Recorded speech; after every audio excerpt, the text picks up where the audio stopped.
Hey everyone, and welcome back to the channel. Today, we're diving deep into a topic that's close to my heart, and I suspect close to yours too. It's a term we hear a lot, but what does it really mean to actively work on yourself? Is it just about reading more books or waking up earlier? Well, it's so much more than that. It's about becoming the architect of your own life, intentionally designing a future you're excited to live in. So, let's start with the foundation. The first step in any self-development journey is self. You can't improve what you don't understand. Think of it like this. You would untry to fix a car without knowing what's wrong with it, right? The same goes for us.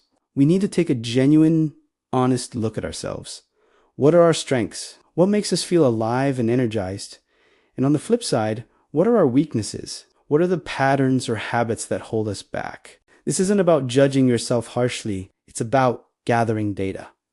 A great way to do this is through journaling. Just spending 10 minutes a day writing down your thoughts, feelings, and experiences can reveal so much. Ask yourself questions like, when did I feel happiest today?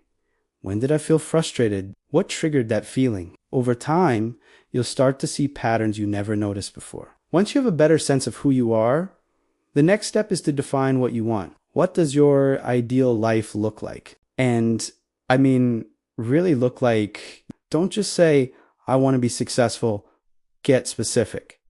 What does success mean to you? Is it financial freedom? Is it making a difference in a particular field? Is it having deep, meaningful relationships? The clearer your vision, the easier it is to create a roadmap to get there. This is where goal setting comes into play. But let's talk about goals for a second. We've all heard of SMART goal specific, measurable, achievable, relevant, and time-bound. And they are fantastic. But I want to add another layer. Make sure your goals excite you. Your goals should pull you forward, not feel like a chore you have to push yourself to do. If a goal doesn't light a fire in you, it might be someone else's goal that you've adopted. Dig deeper and find what truly motivates you. Now we have awareness and a destination. The next part is the journey itself, building better habits. This is where the magic really happens, but it's also where most people get stuck. Why?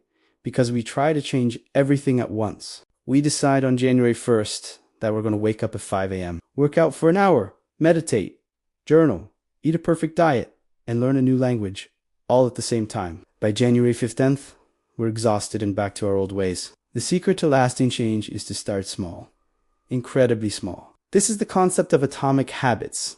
A brilliant idea from James Clear. Want to read more. Don't commit to a chapter a day. Commit to reading one page. Just one.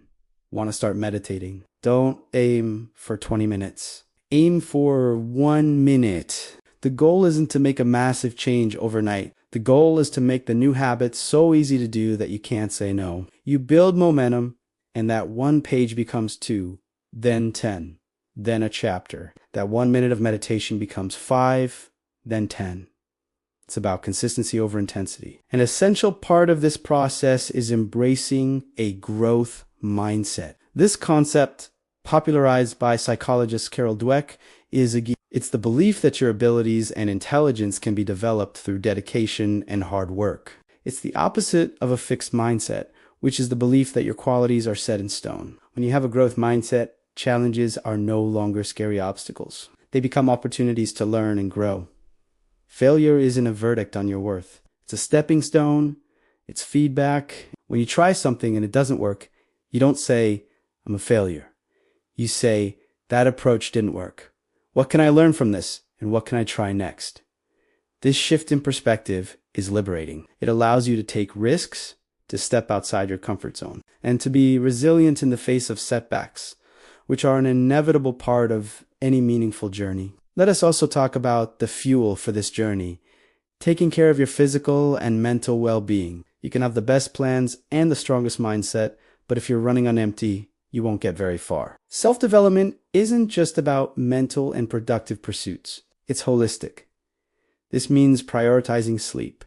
It's not a luxury, it's a biological necessity. It means moving your body in a way that you enjoy. You don't have to be a marathon runner. A daily walk, a dance class, or some stretching can make a world of difference to your energy levels and mood. And it means being mindful of what you're feeding your mind. Just as junk food affects your body, consuming constant negativity, outrage, or endless mindless scrolling affects your mental state. Be intentional about the content you consume, the news you read, and the social media accounts you follow.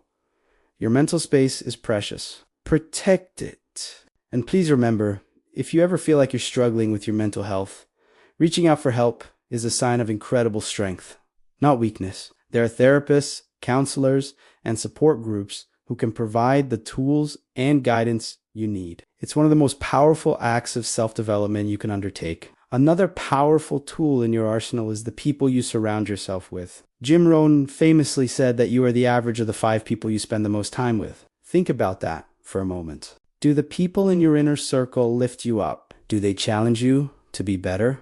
Do they celebrate your wins and support you through your struggles? Or do they drain your energy and keep you stuck in old patterns? Building a supportive community is crucial. This doesn't mean you have to cut off everyone from your past, but it does mean being intentional about seeking out relationships, friendships, mentorships, masterminds that align with the person you are becoming.